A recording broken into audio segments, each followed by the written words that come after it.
Hi everyone. Welcome to Blandy Experimental Farm. I'm Steve Carroll, recently retired from Blandy as the Director of Public Programs. We are here to look for fireflies. We wish you were here with us, and some of you may have come to our firefly festivals in years past, but I'm already seeing fireflies around us as I stand here, and we're going to talk a little bit about what they are, what they do, why they even produce light, and as things start to darken up, we'll, I hope, see large numbers flying. We've got two main species here. We'll see at least one of them, and we'll at least get a chance to talk about the two.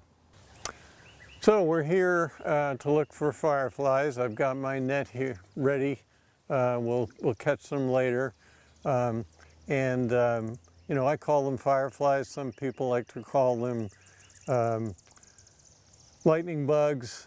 And the funny thing is that they're not flies and they're not bugs. They're beetles.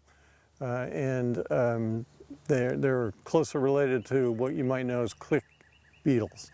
We'll see them in their adult form flying, but if you think back to your biology classes, you remember that some insects have four life stages: an egg, a larva, an adult, a pupa, and an adult.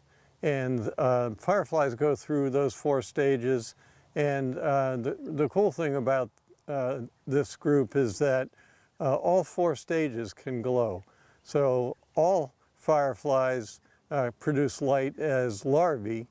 Most of them, many of them produce them as adults, but not all. So we'll be looking at the adult stage here tonight, and we'll see them as they light up. So they're starting to come out. I'm crouched down here so we can maybe see a little bit of the lighting behind me. And that kind of raises a question: what's this light all about? Why do they flash? And the females will tend to sit down on the vegetation, down in the grass, and it's the males mostly that you see flying around. The males are up flying and flashing, trying to attract the attention of the females. And if a female sees a light display that appeals to her, she will flash a signal from the grass, and the male will then zero in and find its way to where she is. So the lighting is all a means of communication between the males and the females. The thinking is that the ability to produce light probably started with the larvae, and they hatch from eggs in the soil and feed on earthworms and slugs and snails. And it's thought that they were flashing as a means of signaling that they are distasteful, because they do have some nasty chemicals in them, and that might discourage predators from feeding on them. And then the idea is that it's possible that the adults co-opted that ability, and now it's used as a means not only of showing that I'm distasteful, but also what we know now as a way for the males and females to communicate. The fireflies we're mostly seeing here are the Big Dipper fireflies. Like I said, there's another species in a different genus, and it's got an interesting story. The females of that species will sit down in the grass and will give a flash that looks like the female flash of the Big Dippers.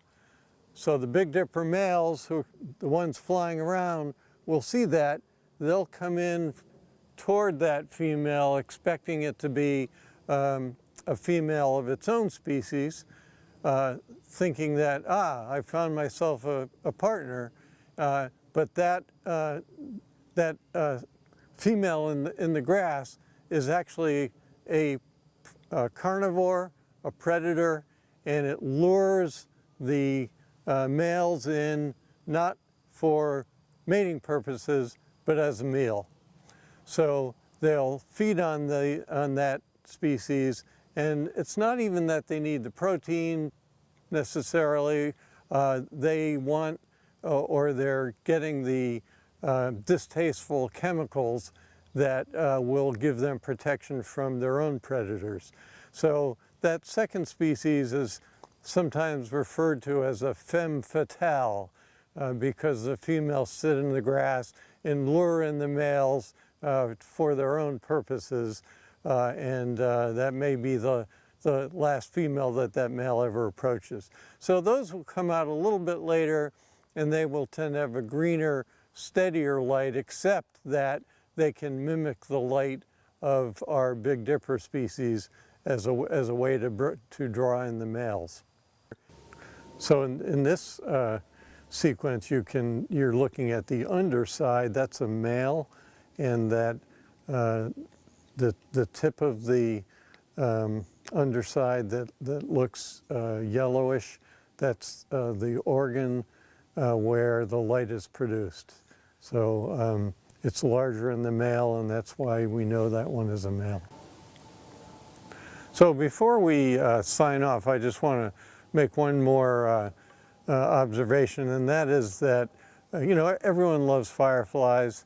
They're what sometimes is called a charismatic species. They attract so much attention, but they're also in some trouble, and there are a few things that are causing problems.